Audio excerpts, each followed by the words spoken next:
नमस्कार। खबरों के इस बुलेटिन में तुहाडा स्वागत है। मैं हाँ जसप्रीत सिंह। पहला पेश ने चोणवीं खबरां। भारत कल तो नवी दिल्ली में शुरू होने वाले 18वें G20 सिखर सम्मेलन की मेज़बानी लई पूरी तरह तैयार। G20 का विषय है वसुधैव कुटुंबकम, एक धरती एक परिवार अते एक भविख।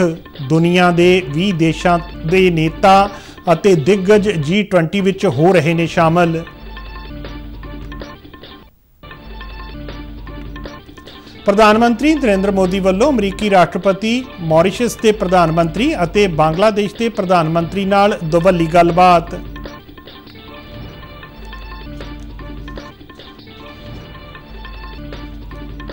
प्रधानमंत्री नरेंद्र मोदी ने कहा कि G20 सिखर सम्मेलन मनुख केंद्रित अते समावेशी विकास की दिशा लई नवे राह तराशेगा। बरतानिया के प्रधानमंत्री ऋषि सुनक अनुसार G20 की मेज़बानी लई भारत सही समय ते सही देश।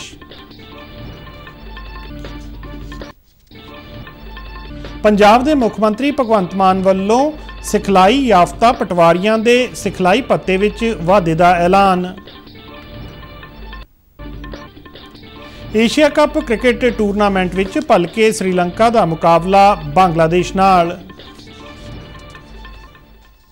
ते हुण खबरां विस्तार नाल। नवी दिल्ली विच कल तो शुरू होने वाले G20 सिखर सम्मेलन ते दुनिया भर दीआं नज़रां टिकियां होईयां ने। सम्मेलन विच विश्व के मोहरी 20 देशों के नेता आर्थिक अते विकास नाल जुड़े मुद्दों बारे गलबात करनगे। इस कॉन्फ्रेंस विच विश्व आगू खुराक ते ऊर्जा सुरक्षा अते स्वच्छ ऊर्जा, जलवायु संकट ते बहुपक्षी विकास बैंकों दीआं संभावनावां बारे गंभीर विचार वटांदरा करनगे। विश्व भर तो G20 सिखर सम्मेलन विच हिस्सा लैण लई नेता नवी दिल्ली पहुंच रहे ने। विदेशी मेहमानों का रवायती भारती लोक नाचां अते संगीत नाल स्वागत किया जा रहा है।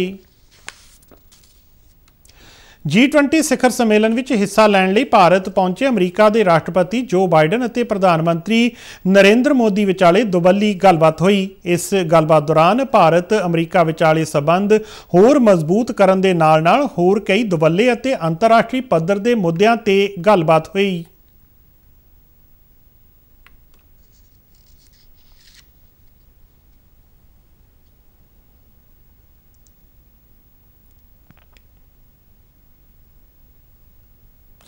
सिखर सम्मेलन तो अलग प्रधानमंत्री नरेंद्र मोदी का 15 देशों के राष्ट्र मुखियां ते शासन मुखियां नाल दुवल्लियां मीटिंगां करन दा प्रोग्राम है।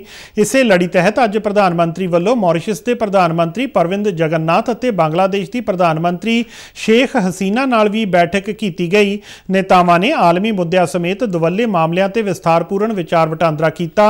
भलके G20 सिखर सम्मेलन तो इलावा प्रधानमंत्री बरतानिया, जापान, जर्मनी अते इटली के नेतावां नूं मिलणगे। इसे दौरान प्रधानमंत्री नरेंद्र मोदी 10 सितंबर ऐतवार नूं फ्रांस के राष्ट्रपति मैक्रों नाल दोपहर के भोजन वेले meeting करनगे।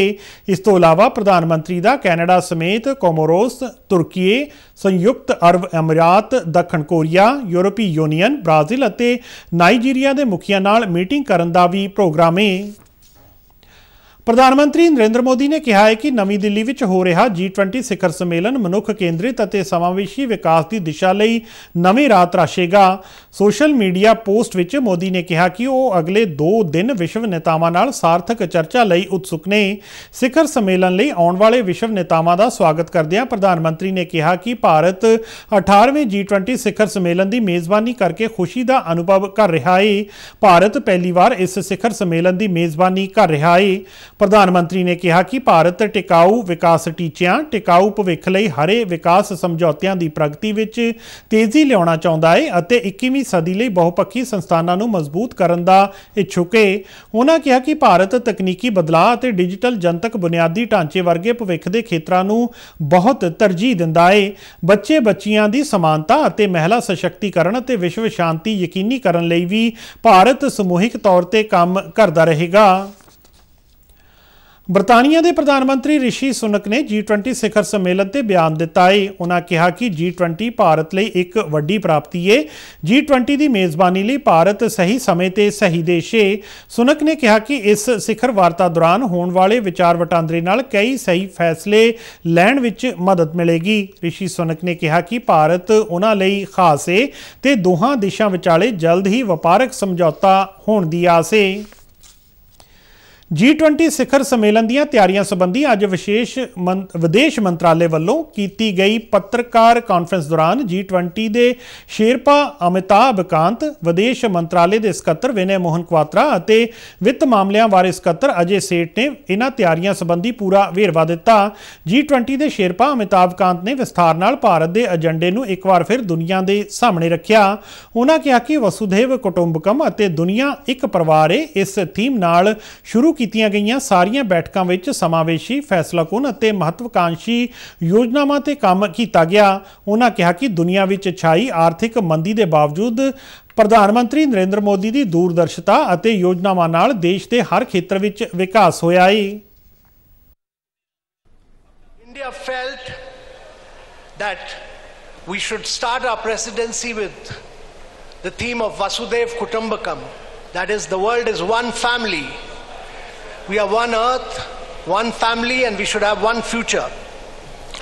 And the Prime Minister, who's the leader of G20 from India, and I act as his Sherpa, he said that our presidency, India's presidency, should actually be inclusive, it should be ambitious, it should be decisive, and it should be action-oriented. ਉਹਨਾਂ ਦੱਸਿਆ ਕਿ ਇਸ ਸਿਖਰ ਸੰਮੇਲਨ ਦੌਰਾਨ ਕੱਲ੍ਹ ਸਵੇਰੇ ਪਹਿਲਾ ਸੈਸ਼ਨ ਵਨ ਅਰਥ ਤੇ ਹੋਵੇਗਾ, ਕੱਲ੍ਹ ਸ਼ਾਮ ਦਾ ਸੈਸ਼ਨ ਵਨ ਫੈਮਿਲੀ ਤੇ ਹੋਵੇਗਾ ਅਤੇ ਪਰਸੋਂ ਸਵੇਰ ਦੇ ਸੈਸ਼ਨ ਵਿੱਚ ਵਨ ਫਿਊਚਰ ਤੇ ਚਰਚਾ ਕੀਤੀ ਜਾਵੇਗੀ। ਰਾਸ਼ਟਰਪਤੀ ਦ੍ਰੌਪਦੀ ਮੁਰਮੂ ਵੱਲੋਂ G20 ਅਤੇ ਮਹਿਮਾਨ ਦੇਸ਼ਾਂ ਦੇ ਨੇਤਾਵਾਂ ਅਤੇ ਪ੍ਰਮੁੱਖ ਮਹਿਮਾਨਾਂ ਲਈ ਰਾਤ ਦੇ ਖਾਣੇ ਦਾ ਆਯੋਜਨ ਵੀ ਕੀਤਾ ਜਾਵੇਗਾ।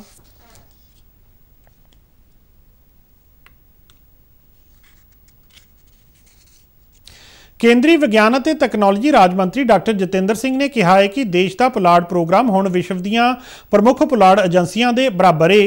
G20 ਸਿਖਰ ਸੰਮੇਲਨ ਦੀ ਪੂਰਵ ਸੰਧਿਆ ਤੇ ਦੂਰਦਰਸ਼ਨ ਨਿਊਜ਼ ਨਾਲ ਇੱਕ ਇੰਟਰਵਿਊ ਵਿੱਚ ਡਾਕਟਰ ਜਤਿੰਦਰ ਸਿੰਘ ਨੇ ਕਿਹਾ ਕਿ ਭਾਰਤ ਦੁਨੀਆ ਦੀ ਅਗਵਾਈ ਕਰਨ ਲਈ ਤਿਆਰ ਹੈ। ਉਹਨਾਂ ਕਿਹਾ ਕਿ ਭਾਰਤ ਵਿੱਚ G20 ਸਿਖਰ ਸੰਮੇਲਨ ਅਜਿਹੇ ਸਮੇਂ ਹੋ ਰਿਹਾ ਹੈ ਜਦੋਂ ਚੰਦਰਮਾ ਦੇ ਦੱਖਣੀ ਧਰੁਵ ਤੇ ਭਾਰਤ ਦਾ ਝੰਡਾ ਲਹਿਰਾ ਰਿਹਾ ਹੈ। ਪਹਿਲੀ ਵਾਰ ਕੋਈ ਪੁਲਾੜ ਵਾਹਨ ਚੰਦਰਮਾ ਦੇ ਦੂਰ ਵਾਲੇ ਪਾਸੇ ਉਤਰਿਆ ਹੈ ਅਤੇ ਕੋਵਿਡ ਵੈਕਸੀਨ ਦੀ ਸਫਲਤਾ ਸਣੇ ਵਿਗਿਆਨ ਅਤੇ ਤਕਨਾਲੋਜੀ ਵਿੱਚ ਦੇਸ਼ ਦੀਆਂ ਉਪਲਬਧੀਆਂ ਦੀ ਵਿਸ਼ਵ ਭਰ 'ਚ ਸ਼ਲਾਘਾ ਹੋ ਰਹੀ ਹੈ। ਡਾਕਟਰ ਜਤਿੰਦਰ ਸਿੰਘ ਨੇ ਕਿਹਾ ਕਿ ਪੁਲਾੜ ਐਪਲੀਕੇਸ਼ਨਾਂ ਦੀ ਵਰਤੋਂ ਸਮਾਰਟ ਸਿਟੀ ਪ੍ਰੋਜੈਕਟ, ਰੇਲਵੇ ਲਾਈਨਾਂ ਅਤੇ ਮਾਨਵ ਰਹਿਤ ਰੇਲਵੇ ਕ੍ਰਾਸਿੰਗ ਦਾ ਪ੍ਰਬੰਧਨ, ਸੜਕਾਂ ਤੇ ਇਮਾਰਤਾਂ, ਟੈਲੀਮੈਡੀਸਨ, ਗਵਰਨੈਂਸ ਅਤੇ ਸਭ ਤੋਂ ਮਹੱਤਵਪੂਰਨ ਸਵਾਮਿਤਵ GPS ਲੈਂਡ ਮੈਪਿੰਗ ਸਣੇ ਲਗਭਗ ਸਾਰੇ ਖੇਤਰਾਂ ਵਿੱਚ ਕੀਤੀ ਜਾਂਦੀ ਹੈ। ਵਿੱਤੀ ਸਮਾਵੇਸ਼ ਲਈ ਵਿਸ਼ਵ ਬੈਂਕ ਵੱਲੋਂ ਤਿਆਰ G20 ਗਲੋਬਲ ਪਾਰਟਨਰਸ਼ਿਪ ਦਸਤਾਵੇਜ਼ ਵਿੱਚ ਪਿਛਲੇ ਦਹਾਕੇ ਦੌਰਾਨ ਭਾਰਤ ਵਿੱਚ ਡਿਜੀਟਲ ਪਬਲਿਕ ਇਨਫਰਾਸਟ੍ਰਕਚਰ DPI ਦੇ ਪ੍ਰਭਾਵ ਦੀ ਸ਼ਲਾਘਾ ਕੀਤੀ ਹੈ। ਵਿਸ਼ਵ ਬੈਂਕ ਦਸਤਾਵੇਜ਼ 'ਚ ਕਿਹਾ ਗਿਆ ਹੈ ਕਿ ਭਾਰਤ ਨੇ ਸਿਰਫ 6 ਸਾਲਾਂ 'ਚ ਇਹ ਉਪਲਬਧੀ ਹਾਸਲ ਕੀਤੀ ਹੈ, ਜਿਸ ਨੂੰ ਹਾਸਲ ਕਰਨ 'ਚ ਲਗਭਗ 5 ਦਹਾਕੇ ਲੱਗਦੇ ਨੇ। ਦਸਤਾਵੇਜ਼ 'ਚ DPI ਦੇ ਵਿਸਥਾਰ ਲਈ ਮੋਦੀ ਸਰਕਾਰ ਦੇ ਸਫਲ ਉਪਰਾਲਿਆਂ ਅਤੇ ਸਰਕਾਰੀ ਨੀਤੀ ਤੇ ਨਿਯਮਾਂ ਦੀ ਮਹੱਤਵਪੂਰਨ ਭੂਮਿਕਾ ਨੂੰ ਉਜਾਗਰ ਕੀਤਾ ਗਿਆ ਹੈ। ਇਸ ਵਿੱਚ ਕਿਹਾ ਗਿਆ ਹੈ ਕਿ ਜਨਧਨ ਆਧਾਰ ਮੋਬਾਈਲ ਦੀ ਸਾਂਝੀ ਸਮਰੱਥਾ ਨੇ ਵਿੱਤੀ ਸਮਾਵੇਸ਼ ਦਰ ਨੂੰ 2008 ਦੇ 25% ਤੋਂ ਵਧਾ ਕੇ ਪਿਛਲੇ 6 ਸਾਲਾਂ 'ਚ 80% ਤੋਂ ਵੱਧ ਕਰ ਦਿੱਤਾ ਹੈ, ਜਦਕਿ ਆਮ ਤੌਰ ਤੇ ਇਹ ਉਪਲਬਧੀ ਹਾਸਲ ਕਰਨ 'ਚ 47 ਵਰ੍ਹਿਆਂ ਦਾ ਸਮਾਂ ਲੱਗਦਾ ਹੈ। ਇਸ ਵਿੱਚ ਕਿਹਾ ਗਿਆ ਹੈ ਕਿ ਪ੍ਰਧਾਨ ਮੰਤਰੀ ਜਨਧਨ ਯੋਜਨਾ ਖਾਤਿਆਂ ਦੀ ਗਿਣਤੀ ਯੋਜਨਾ ਸ਼ੁਰੂ ਹੋਣ ਤੋਂ ਬਾਅਦ ਵੱਧ ਕੇ ਲਗਭਗ ਤਿੱਗਣੀ ਹੋ ਗਈ ਹੈ ਅਤੇ ਇਸ ਯੋਜਨਾ ਨੇ ਘੱਟ ਆਮਦਨੀ ਵਰਗ ਵਾਲੀਆਂ ਔਰਤਾਂ ਨੂੰ ਬਚਤ ਕਰਨ ਲਈ ਉਤਸ਼ਾਹਿਤ ਕੀਤਾ। ਮਾਲੀ ਵਰ੍ਹੇ 2022-23 ਵਿੱਚ UPI ਲੈਣ ਦੇਣ ਦਾ ਕੁੱਲ ਮੁੱਲ ਭਾਰਤ ਦੀ GDP ਦਾ ਲਗਭਗ 50% ਰਿਹਾ। G20 ਸਿਖਰ ਸੰਮੇਲਨ ਲਈ ਰਾਜਧਾਨੀ ਦਿੱਲੀ ਪੂਰੀ ਤਰ੍ਹਾਂ ਸੱਜ ਧੱਜ ਕੇ ਤਿਆਰੇ। ਭਾਰਤ ਮੰਡਪਮ ਵਿੱਚ ਭਾਰਤ ਦੀਆਂ ਤਕਨੀਕੀ ਪ੍ਰਾਪਤੀਆਂ ਦੀਆਂ ਸ਼ਾਨਦਾਰ ਝਾਕੀਆਂ ਲਗਾਈਆਂ ਗਈਆਂ ਨੇ। ਇਹਨਾਂ ਪ੍ਰਦਰਸ਼ਨੀਆਂ ਦਾ ਮੰਤਵ ਇੱਥੇ ਆਉਣ ਵਾਲੇ ਮਹਿਮਾਨਾਂ ਨੂੰ ਭਾਰਤ ਦੀ ਵਿਰਾਸਤ ਅਤੇ ਵਿਗਿਆਨਕ ਵਿਕਾਸ ਦੀ ਜਾਣਕਾਰੀ ਦੇਣਾ ਹੈ। ਇੱਥੇ ਵੱਖ-ਵੱਖ ਤਰ੍ਹਾਂ ਦੀਆਂ ਝਾਕੀਆਂ ਲਗਾਈਆਂ ਗਈਆਂ ਨੇ, ਜਿਵੇਂ ਕਿ ਸੱਭਿਆਚਾਰਕ ਗਲਿਆਰਾ, ਇੱਕ ਡਿਜੀਟਲ ਇੰਡੀਆ ਐਕਸਪੀਰੀਅੰਸ ਜ਼ੋਨ ਬਣਾਇਆ ਗਿਆ ਹੈ। क्राफ्ट बाजार गलियारा एक भारत श्रेष्ठ भारत की छवि दुनिया सामने पेश करता नजर आएगा। UPI जोन जो कि देश की DPI यानी डिजिटल पब्लिक इंफ्रास्ट्रक्चर दीयां समर्थां नूं दुनिया सामने रखण लई बहुत महत्वपूर्ण है। ये सारियां झांकियां आधुनिक भारत की तकनीकी समर्थां नूं प्रदर्शित करदियां ने। भारत मंडपम विच सभ्याचारक गलियारे G20 डिजिटल अजायब घर नाम नाल भी झांकी लगाई गई है। G20 सिखर सम्मेलन ते $10 करोड़ तो वध दे खर्च का अनुमान है। अज तक पहला किसी होर देश वालों इन्ने वड्डे पद्धर ते आयोजन नहीं किया गया। पंजाब के मुख मंत्री भगवंत मान ने सिखलाई याफ्ता पटवारियों के सिखलाई भत्ते नूं 5,000 रुपए तो वधा के 18,000 रुपए प्रति महीना करने का ऐलान किया है। उन्होंने अज चंडीगढ़ च नवे भर्ती हुए 710 पटवारियों नूं नियुक्ति पत्र सौंपे। उन्होंने पटवारियों नूं सद्दा दिता कि वो लोगों नूं उन्हां दे कम्मां लई परेशान करन दी बजाए अपने कलम की वरतों लोगों के भले लई करन। इस दौरान पंजाब विच पटवार यूनीयन और कानूगो यूनीयन वालों पिछले कुछ समय तो अपनियां मंगां नूं लैके हड़ताल की जा रही है। राज्य सरकार वालों इस पासे कोई ध्यान नहीं दिता जा रहा। सरकार वालों इस संघर्ष नूं दबाउण लई एस्मा कानून भी लागू किया गया, जिस खिलाफ भी रोस प्रदर्शन किए जा रहे ने। इसे लड़ी तहत अज पठानकोट तहसील कंपलैक्स विच सूबा सरकार खिलाफ रोस प्रदर्शन किया जा रहा है। संयुक्त किसान मोर्चा और देहाती मजदूर सभा वालों पटवारियां और कानूगो दे इस संघर्ष नूं समर्थन दिता गया है। यूनीयन के नेतावां दा कहना है कि जदों तक उन्हां दीयां मंगां नहीं मन्नियां जांदियां उदों तक वो अपना संघर्ष जारी रखणगे। कहना यह आ कि जे इन्हां दीयां कुछ मंगां है ने ते उहदे ते पटवार यूनीयन नूं गलबात लई सद्दा देना चाहिदा सी, गलबात दा राह कढना चाहिदा सी। मंगां इन्हां दीयां बड़ियां जायज़ ने। इन्हां दी मंग आ कि नौजवानों नूं पटवारी भर्ती किया जाए, रोजगार का देण का वादा करके आए सी, पर उल्ट मंगां ते गलबात करन दी बजाए मंगां जायज़ नूं मन्नण दी बजाए इन्हां ने ऐसमा ला के पटवारियां नूं डराउण दा यतन कीता। असीं ऐसमा लाउण दा पुरजोर विरोध करदे हां। सारियां जथेबंदियां पंजाब कानूनी सेवावां अथार्टी के मैंबर सकत्तर बलजिंदर सिंह ने केंद्रीय जेल पटियाला का निरीखण किया। इस मौके उन्हां दे नाल चीफ जुडिशियल मैजिस्ट्रेट कम सकत्तर जिला कानूनी सेवावां अथार्टी मोहाली बलजिंदर सिंह और चीफ जुडिशियल मैजिस्ट्रेट कम सकत्तर और जिला कानूनी सेवावां अथार्टी पटियाला मणि अरोड़ा भी मौजूद सन। उन्होंने इस दौरान पटियाला की केंद्रीय जेल विच बंद कैदियों नाल उन्हां दीयां शिकायतां ते समस्यावां बारे गलबात की। जेल सुपरडेंट जेलों के होर अधिकारियों ते स्टाफ नूं हदायत की गई कि वह जेल विच कैदियों दी शिकायतां ते समस्यावां दा समय सिर निपटारा यकीनी बनाउण अते जेल विच उन्हां नूं दित्तियां जा रहीआं सेहत ते मैडिकल सहूलतां वल विशेष ध्यान देण।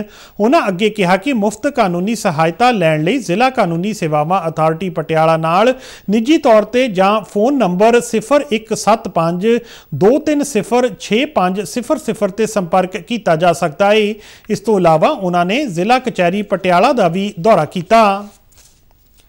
पंजाब विधान सभा के डिप्टी स्पीकर जय किशन सिंह रौड़ी ने नवांशहर के सौंकड़ी विखे आउंदी हाड़ी अते बसंत रुत दीआं फसलों लई PAU के डॉक्टर DR भुंबला खेतरी खोज केंद्र विखे आयोजित किए गए किसान मेले अते प्रदर्शनी का उद्घाटन किया। मेले नूं संबोधन करदिआं उन्हां कहा कि इस मेले विच जिथे आधुनिक मशीनां की प्रदर्शनी लगाई गई है उत्थे ही विग्यानक ढंग नाल तैयार किए गए बीजां के प्रयोग अते देखभाल करन संबंधी तकनीकी जानकारी साझी की गई है तां जो किसान वध तो वध झाड़ का लाभ लै सकण। जय किशन ने कहा कि इस समय जिस हिसाब नाल पौण पानी बदल रहा है उस तरह बदलते रूप में पानी की मात्रा ते बिजाई के समय लगन वाले खर्चियां नूं भी घटाया जा रहा है। उन्होंने कहा कि फसलों की रहंद खूंद नूं जमीन विच मिलाउण की लोड़ है जिस नाल मिट्टी विच उपजाऊ शक्ति वधदी है। पंजाब पुलिस ਵੱਲੋਂ ਗੈਂਗਸਟਰ ਤੇ ਅੱਤਵਾਦੀਆਂ ਦੇ ਗੱਠਜੋੜ ਵਿਰੁੱਧ ਵੱਡੇ ਪੱਧਰ ਤੇ ਕਾਰਵਾਈ ਕਰਦਿਆਂ ਸੂਬੇ ਭਰ 'ਚ ਗੈਂਗਸਟਰਾਂ ਦੇ ਸਹਿਯੋਗੀਆਂ ਤੇ ਸਮਰਥਕਾਂ ਦੇ ਸ਼ੱਕੀ ਟਿਕਾਣਿਆਂ ਤੇ ਛਾਪੇਮਾਰੀ ਕੀਤੀ ਗਈ। ਸੂਬੇ ਦੇ ਸਾਰੇ 28 ਪੁਲਿਸ ਜ਼ਿਲ੍ਹਿਆਂ ਵਿੱਚ ਗੈਂਗਸਟਰਾਂ ਦੇ ਵੱਖ-ਵੱਖ ਟਿਕਾਣਿਆਂ ਤੇ ਤਲਾਸ਼ੀ ਲਈ ਗਈ। ਵਿਸ਼ੇਸ਼ DGP law and order Arpit Shukla ਨੇ ਚੰਡੀਗੜ੍ਹ ਤੋਂ ਜਾਰੀ ਬਿਆਨ ਵਿੱਚ ਦੱਸਿਆ ਕਿ ਇਸ ਆਪਰੇਸ਼ਨ ਵਿੱਚ ਪੰਜਾਬ ਪੁਲਿਸ ਦੀਆਂ 350 ਤੋਂ ਵੱਧ ਪਾਰਟੀਆਂ, ਜਿਨ੍ਹਾਂ ਵਿੱਚ 2000 ਪੁਲਿਸ ਮੁਲਾਜ਼ਮ ਸ਼ਾਮਲ ਸਨ, ਵੱਲੋਂ ਵੱਖ-ਵੱਖ ਗੈਂਗਸਟਰਾਂ ਦੇ ਸਾਥੀਆਂ, ਰਿਸ਼ਤੇਦਾਰਾਂ ਤੇ ਦੋਸਤਾਂ ਦੇ 822 ਟਿਕਾਣਿਆਂ ਤੇ ਛਾਪੇਮਾਰੀ ਕੀਤੀ ਗਈ। ਉਹਨਾਂ ਦੱਸਿਆ ਕਿ ਅਗਲੇਰੀ ਜਾਂਚ ਲਈ ਕਾਰਵਾਈ ਦੌਰਾਨ ਕਈ ਵਿਅਕਤੀਆਂ ਨੂੰ ਪੁੱਛਗਿੱਛ ਲਈ ਹਿਰਾਸਤ ਵਿੱਚ ਲਿਆ ਗਿਆ ਹੈ। ਅੱਜ ਅੰਤਰਰਾਸ਼ਟਰੀ ਸਾਖਰਤਾ ਦਿਵਸ ਹੈ। ਇਹ ਦਿਨ ਲੋਕਾਂ ਨੂੰ ਆਤਮ ਸਨਮਾਨ ਅਤੇ ਮਨੁੱਖੀ ਅਧਿਕਾਰਾਂ ਦੇ ਮਾਮਲੇ 'ਚ ਸਾਖਰਤਾ ਦੇ ਮਹੱਤਵ ਬਾਰੇ ਜਾਗਰੂਕ ਕਰਨ ਲਈ ਮਨਾਇਆ ਜਾਂਦਾ ਹੈ। ਦੁਨੀਆ ਭਰ 'ਚ ਸਾਖਰਤਾ ਵਿੱਚ ਚੰਗੀ ਤਰੱਕੀ ਦੇ ਬਾਵਜੂਦ ਅਜੇ ਤੱਕ 76 ਕਰੋੜ ਤੋਂ ਵੱਧ ਨੌਜਵਾਨਾਂ ਨੂੰ ਸਾਖਰ ਬਣਾਉਣ ਲਈ ਚੁਣੌਤੀ ਬਣੀ ਹੋਈ ਹੈ। ਹਾਲ ਹੀ ਦੀ ਕੋਵਿਡ-19 ਮਹਾਮਾਰੀ ਤੇ ਜਲਵਾਯੂ ਪਰਿਵਰਤਨ ਅਤੇ ਹੋਰ ਸਮੱਸਿਆਵਾਂ ਨੇ ਇਸ ਚੁਣੌਤੀ ਨੂੰ ਵਧਾ ਦਿੱਤਾ ਹੈ।